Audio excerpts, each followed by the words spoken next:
Hi folks, and welcome to my next video. So, start with a joke as always. So, an old country pub that's a bit down at heel and the landlord is really struggling to get any custom in. But one day something happens that changes that, and so I'll tell this little story to you. So one day Rabid walks into the bar and it hops on the bar. It says, "Barman, a pint and a cheese toastie." The barman's quite taken aback. He'd never seen a talking rabbit before, for starters. So he says, "Okay." So he gives the rabbit the toastie, and he gives the rabbit his pint, and the rabbit's sipping his pint and eating his toastie. And all the locals are really interested and start calling their friends. And next thing you know, he's got a full bar, and people are eating and drinking. And he's quite excited by this turn of events because he's got a full bar for the first time in ages, and he's really happy. So same time the following week, the rabbit appears again. "Barman, I'll have a cheese toastie. I'll have a pint." So the barman happily gets him out, and lo and behold, the locals again, they call their friends. But this time word spread even further to neighbouring villages. And his pub is chock-a-block to the rafters, and it's amazing, and people are getting out their phones and putting things on YouTube, and it's like, wow, this rabbit's a celebrity. And the rabbit, he nibbles his cheese toastie, has his pint, half an hour later, hops off, away he's gone. Anyway, the following week, the bar is absolutely chock-a-block. Everyone's heard about it, and there's even local news. And the rabbit comes into the bar, he leaps onto the bar, and this time he has a little thinks. He says, "Barman, I'll have a pint, but this time I want to mix it up a bit. I want to have a ham and cheese toastie." But I'm not entirely sure, so can you do me a ham and cheese toastie and a cheese toastie? And I'll try a bit of each, and we'll see how we go. The barman thinks it's a strange request, funny little rabbit. So of course you can, anything. This little rabbit has filled his bar. His tills are overflowing. He'll do anything. If the cost of a extra toastie, then fine. So he puts them in for the little rabbit, and the little rabbit has a drink of his weekly pint, and he has a little nibble of the cheese toast, and he nods his little head because it's as good as ever, and he's really enjoying it. Seriously. Then there's a taste of the ham and cheese toastie, and he promptly keels over and dies. And the bar goes quiet, and the barman thinks, "Oh no, my little cash cow, he's just died." So anyway, just imagine the scene. The little rabbit, he wends his little way up to heaven, and he's outside the pearly gates, and St. Peter says, "I've been watching you with interest.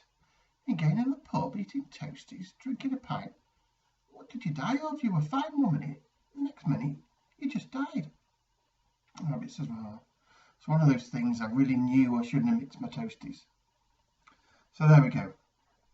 So that's a very, very old joke. I don't know if any of you have heard it, but I like it. I like the daft ones. So there you go. So, what a week it's been. I don't really have a great deal to say really financially this week. It has been a crazy week. All of my portfolios and trading 212 and free trade have had a positive by several percent. Markets rallied nicely. American markets doing good. There seems to be a lot of optimism about there. I'm just wondering if something big's happening in the world that maybe I haven't picked up on. I know what it is. Orange Fool's going. So yes, I think that's got to have an effect. It'll be interesting to see what happens going forward the next few days. Will the optimism carry on? Will uncertainty carry on? It'll be interesting to see what happens. And so as I say, in other news, there's a few interesting companies getting ex-dividend this week. GlaxoSmithKline, there's Shell, and renewable infrastructure. Very little in Shell, but I do have a little bit. Glaxo, since they get ex-dividend on the 12th, I'll probably round up to the next share on there, so I only need about half a share. And renewable infrastructure, I invest quite heavily in free trade on that, so I'll top up my shares before they go ex-div as well. So I think I shall do that. So what are you going to be doing in the next week? How has the mood of the world, this sudden optimism we've all got, how has that affected you? Are you going to be investing more? Going to keep in all your money, watching what's going on? Sticking to your targets? It's funny, isn't it?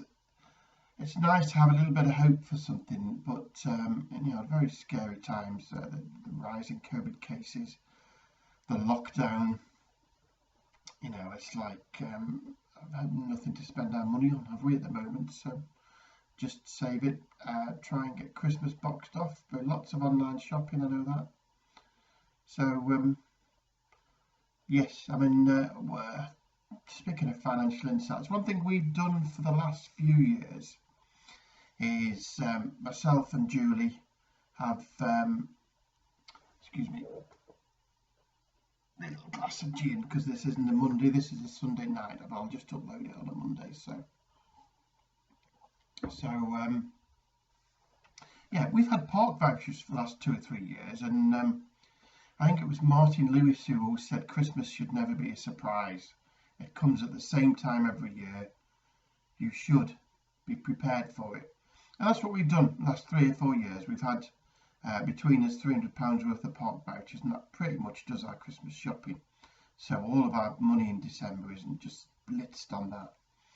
And this year we've kind of reached a stage where, for a variety of reasons, we don't have as many people to spend on as normal. So we're finding ourselves with quite a bit of extra money in vouchers, so I'll probably pay for our Christmas food and stuff. But yeah, it's something to think about.